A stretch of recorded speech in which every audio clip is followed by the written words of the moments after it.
반갑습니다. 3월 10일 수요일 유양 새벽 묵상 함께 기도하심으로 시작합니다. 우리를 사랑하시되 우리의 연약함까지도 불쌍히 여겨주시는 좋으신 우리 하나님을 찬양합니다. 하나님의 사랑 가운데 하나님의 은총으로 인하여 하나님의 영광을 드러내기를 원하지만 오늘도 자주자주 넘어지고 또 뒤돌아서며 망설이는 우리의 믿음의 연약함을 주여 불쌍히 여겨 주시옵소서. 이 아침에 의양 성도들 가운데 몸이 아프고 마음이 힘들어하여 하나님 앞에 갈등하고 괴로워하는 사람이 있습니까? 주님 찾아가 주시고 이 말씀 속에서 그 마음속 깊은 곳에 하나님의 위로와 평화가 새롭게 일어나도록 축복하여 주시옵소서. 하나님의 치유하심의 손으로 그분의 마음을 어루만져 주시고 그 모든 마음속에 굳어진 것들이 부드러워지는 은혜가 있게 하여 주시옵소서. 죽어가는 모든 세포들이 하나님의 생명으로 말미암아 새로워지는 치유의 역사가 있게 하여 주시옵소서. 감사합니다. 예수님의 이름으로 기도합나이다. 아멘. 찬송가 471장입니다. 주여 나의 병든 몸을 지금 고쳐주소서. 주여 나의 병든 몸을 지금 고쳐주소서. 모든 병을 고쳐주마 주 약속하셨네. 내가 지금 굳게 믿고 주님 앞에 구하오니 주여 크신 권능으로 고쳐주소서. 나의 주님 뜻이라면 나를 고쳐주소서. 머리 위에 기름 붓고 날 고쳐주소서. 모든 것을 다 바치고 간구하는 나의 몸을 지금 주의 약속대로 곧 고쳐주소서. 주를 위해 살겠으니 나를 고쳐주소서. 내게 속한 모든 것은 다 주의 것이니 성령이여 강림하사 능력 있는 손을 펴서 나의 몸을 어루만져 곧 고쳐주소서. 성령이여 강림하사 능력 있는 손을 펴서 나의 몸을 어루만져 곧 고쳐주소서.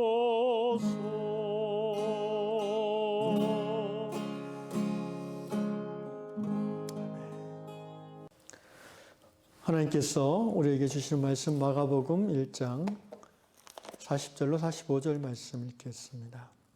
한 나병 환자가 예수께 와서 꿇어 엎드려 간구하여 이르되 원하시면 저를 깨끗하게 하실 수 있나이다. 예수께서 불쌍히 여기사 손을 내밀어 그에게 대심에 이르시되 내가 원하노니 깨끗함을 받으라 하시니 곧 나병이 그 사람에게서 떠나가고 깨끗하여진지라. 곧 보내시며 엄히 경고하사 이르시되 삼가 아무에게 아무 말도 하지 말고 가서 내 몸을 제사장에게 보이고 내가 깨끗하게 되었으니 모세가 명한 것을 드려 그들에게 입증하라 하셨더라. 그러나 그 사람이 나가서 이 일을 많이 전파하여 널리 퍼지게 하니 그러므로 예수께서 다시는 드러나게 동네에 들어가지 못하시고 오직 바깥 한적한 곳에 계셨으나 사방에서 사람들이 그에게로 나오더라. 아멘. 소위 신적 치유라고 하는데요. 디바인 힐링. 하나님의 그 치유의 기적은 2000년 교회 역사 속에서 늘 있었던 일입니다. 우리 하나님은 치유하시는 하나님이라고 성경이 말합니다. 여호와 라파의 하나님이십니다. 특별히 복음서에는 예수님이 병자들을 치유해 주시는 기적 이야기가 아주 흔하게 나옵니다. 오늘 마가복음 1장 본문에서는 예수께서 나병, 곧 한센스 병이라고 일컬어지는 옛날 우리 성경에는 문둥병으로 이렇게 직역을 했는데 그 당시는 예수님 당시에는 이것이 불치병이었습니다. 저주받은 병이었고요. 부정한 병이었습니다. 이 환자를 만지는 사람도 같이 부정해지는 병이었고요. 이제 병리학자로 얘기하면은 만지면은 그 바이러스가 전염이 되니까 당연히 위험하죠. 그런데 예수께서 이 나병 환자의 간청을 들으십니다. 예수께서 꿇어 엎드려 간구하여 이르시되 원하시면 저를 깨끗하게 하실 수 있나이다. 복음서에서 항상 예수님은 누군가 간절히 원할 때에 거절하신 적이 거의 없습니다.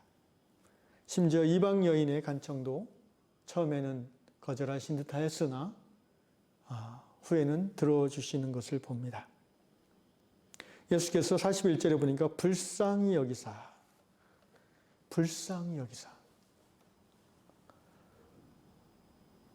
다른 치적 치유의 이유를 우리는 보통 하나님의 능력에서 많이 찾는데 또 사역하는 사람의 본인의 믿음이 강함이라고 설명할 때도 있는데 그 설명도 맞다고 생각합니다.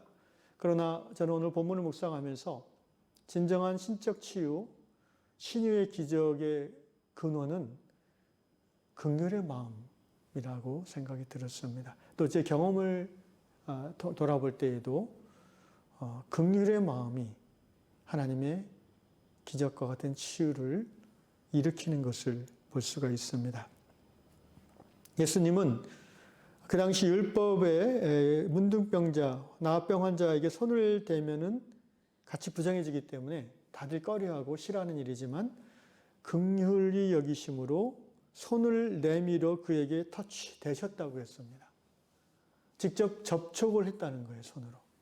그냥 말로만 할 수도 있지 않습니까? 그런데 직접 됐다는 겁니다. 그 환자가 느끼기에 어떤 느낌을 받았을까요? 랍비라고 불리는 이스라엘의 위대한 메시아라고 불리는 분이, 그 높으신 분이, 그 위대한 분이 자기 같은 더러운 부정한 문둥병자를 고쳐주는 것까지는 좋은데 손을 댔다는 거예요. 굉장히 당황스러웠을 겁니다, 속으로. 그러면서 예수께서 말씀하십니다. 내가 원하노니 깨끗함을 받으라. 42절에 곧 나병이 그 사람에게서 떠나가고 깨끗하여졌다고 성경이 증거하고 있습니다. 이 말씀을 묵상하면서 저는 예수님의 손에 대해서 생각하게 됐습니다. 사랑하는 형제자매 여러분, 교회 안에서 우리는 하나님의 손을 대신할 서로의 손이 필요합니다. 신유 또는 치유는 스스로 기도해서 얻는 경우도 있지만 여러분 이야기를 대충 이렇게 여러분도 들어보시면 알겠지만 주변에서 보통 누군가 기도를 받고 나을 경우가 많습니다. 어디 가서 기도받고 나왔다. 왜 그럴까? 간단합니다. 사람이 육체적으로 또는 정신적으로 병들거나 아프면은 믿음도 아파요. 믿음도 약해지는 거예요. 그런 환자 본인이 강력한 믿음으로 하나님 앞에 나가서 치유의 기적을 경험하는 경우는 많지 않습니다. 본인이 할 수도 있죠. 하나님 앞에 히스기야처럼 긍휼의 여김을 받아서 선지자를 통해서 수명의 연장을 얻을 수도 있지만, 여기 이 나병 환자가 예수님을 통해서, 예수님의 터치를 통해서 치유받은 것처럼 우리는 많은 경우 누군가 나를 위해서 손을 얹고 기도해 줄 때에 하나님의 기적을 경험합니다. 교회 안에는 그러므로 서로를 위해 기도해 주는 손이 꼭 필요합니다. 더 나아가서 기도하는 손뿐 아니라 서로를 섬기는 손이 필요합니다. 서로를 보듬어 주는 사랑의 손이 필요합니다. 여러분, 하나님은 손이 없습니다. 비유적인 표현인 거 아시겠죠? 하나님은 하나님의 손을 대신할 하나님 백성들, 성도들의 손이 필요합니다. 하나님은 손이 없기 때문에 믿음의 친구들의 손이 나에게 필요하고 너에게 필요하고 우리에게 필요한 것입니다. 함께 모여 경배드리고 하나님을 찬양하는 그 손이 얼마나 아름답습니까? 그 손이 우리는 필요합니다. 서로를 위해서 예언을 해주고 또 하나님께 받은 말씀을 믿음으로 선포해주는 그 간구하는 그 믿음의 손이 얼마나 아름답습니까? 또 예배 후에 함께 성도들이 공동체 식사를 할 때가 많이 있죠. 밥을 만들고 식사를 준비하는 그 마르다의 손이 얼마나 아름답습니까? 교회 건물을 청소하는 어느 집사님의 손이 너무 멋지지 않습니까?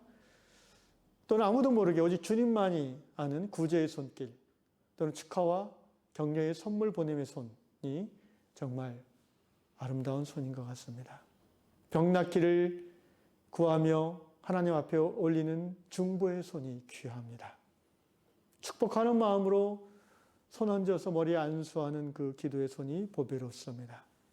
교회는 서로를 섬기고 도우며 축복하며 또 사랑하는 그런 손들이 함께 모여 하나님께 찬양과 경배의 손을 높이 드는 예배 공동체가 되어야 될 것입니다. 우리 요한 공동체 안에 그런 하나님의 사랑과 하나님의 능력을 드러내는, 하나님의 선김을 드러내는 아름다운 손들이 더욱더 많아질 수 있기를 주님의 이름으로 축원합니다. 두 번째로 이 말씀을 묵상하면서 저는 예수님이 환자를 불쌍하다는 마음이 들어왔습니다. 긍휼이죠, 긍휼. 떠오르는 말씀 마태복음 5장 7절, 긍휼히 여기는 자는 복이 있나니 저희가 긍휼히 여김을 받을 것이며라고 했습니다. 우리 요한 공동체 안에 긍휼이 풍성하기를 축원합니다. 여러분, 긍휼은 하나님이 우리를 보시는 마음입니다.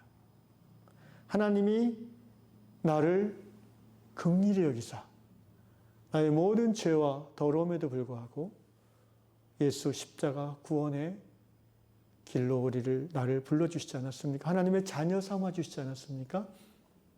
우리는 함께 지체 삼아주신 그 형제 자매를 볼 때에 그의 단점이 눈에 들어올 것이고 그의 부족한 점이 눈에 들어오겠지만, 여러분, 그 부족한 것을 지적하거나 말하지 않고 상대방의 그 부족한 것이 내게 불쌍히 여겨지는 것, 이것이 바로 그리스도의 영성이죠. 예수님이 나병 환자를 볼 때에 그의 더러움이 눈에 안 들어왔겠습니까? 그의 부정함이, 중심을 보시는 예수님이 그의 죄가 보이지 않았겠습니까? 그러나 예수님은 그것을 말하지 아니했습니다. 다만 불쌍히 여기셨어요. 이 긍휼은 신앙인이 죽을 때까지, 하나님 앞에 갈 때까지 붙잡아야 될 하나님의 은혜의 성품입니다.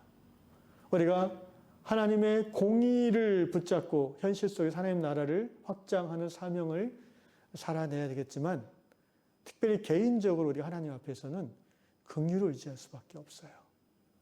하나님의 공의 앞에 과연 누가 감히 떳떳하다 할 수 있겠습니까? 신앙 공동체도 마찬가지입니다. 율법과 공의의 잣대로 관계를 맺어가는 공동체는 죽음의 공동체일 수밖에 없어요. 서로가 서로를 판단하고 정죄하며 세력 싸움을 하고 누가 옳으니 누가 틀렸느니, 예, 세상에서도 그런 모습을 흔하게 볼 수 있지 않습니까? 우리가 교회에서 그런 모습을 드러낸다는 것은 굉장히 영적으로 좋지 않은 것입니다. 교회는 하나님 아버지의 긍휼의 눈이 이렇게 살아있는 공동체가 됩니다. 그래서 불쌍히 여기는 마음으로 기도할 때에 치유의 기적이 경험되어지는 것입니다.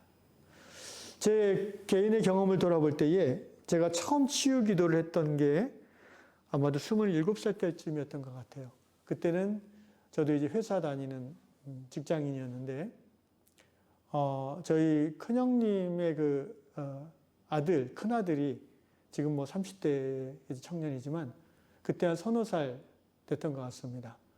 근데 이제, 잠시 한 집에서 살았던 때가 있었는데, 제가 어느 날 밤에 이제 잠을 자는데 안방에서 형님 부부하고 아기가 자는데 저는 제 방에서 자고 아기가 우는 거예요. 그래가지고 제가 이렇게 똑똑 두드리고 왜 우냐고 그랬더니 갑자기 애가 이렇게 배가 아프다고 그래서 병원을 가야 되는 형수님이 이렇게 걱정하고 있는 겁니다. 근데 그 3살짜리, 4살짜리 그 사랑하는 그 조카애가 이렇게 아파서 우는 거 보니까 갑자기 제 마음속에 막 애잔한 마음이 들어서 불쌍하잖아요. 꼬마 애인데 이제 서너 살짜리 남자인데 막 아파가지고 막 이렇게 하니까 이 삼촌된 마음인지 너무 가슴이 제가 같이 아파서 형수님 제가 잠깐 기도할게요. 저도 모르게 기도해 주겠다는 말을 했어요. 아마 제가 태어나서 처음 누구를 위해서 기도했던 것 같아요. 손 대면서. 교회에서도 수련회에 가서도 그런 적이 없었는데 그 긍휼히 여기는 마음이 예수님의 마음이 제게 그 순간 부어졌고요. 근데 이제 기도하려고 손에 배를 딱 얹었는데 갑자기 두려움이 확 끌어오는 거예요. 그렇지 않겠습니까? 제가 뭐 전도사님도 아니고 목사님도 아닌데 똑같은 여러분과 똑같은 일반 평신도고 직장인이었는데 그렇다고 무슨 치유사역 훈련을 받은 경험도 없고요. 근데 그냥 불쌍히 여겨서 기도해 주신 마음이 든 거예요. 근데 막상 기도하려고 손을 얹다 보니까 5만 가지 생각이 확 이제 마귀가 주는 시험이죠. 야, 네가 기도한다고 낫겠냐? 뭐 이런 거 있잖아요. 너 괜히 기도한다고 했다가 애가 겨우 아프면 어떡하려고 그래? 뭐 이런 순간적으로 막 생각들이 들어오는데요. 그래갖고 순간적으로 속으로 그냥 안 하고 갈까? 이러다가 애가 계속 우니까 그게 마음에 걸려서 짧게 기도했어요. 정말 짧게. 하나님 아버지 이 아이를 낳게 해주십시오. 아멘. 하고는 얼른 도망가듯이 제 방으로 왔습니다. 그리고는 계속 신경이 쓰이는 거예요. 형수님이 실망할 텐데 뭐 이러면서. 근데 한 3, 4분 있다가 형수님이 제 방을 톡톡 두드리더니 대련님 애가 안 아파요. 잠들었어요. 고마워요. 그러고 가시는 거예요. 갑자기 제가 너무너무 기분이 행복해졌어요. 막 뭐라도 된 것 같은 그런 기분이 있잖아요.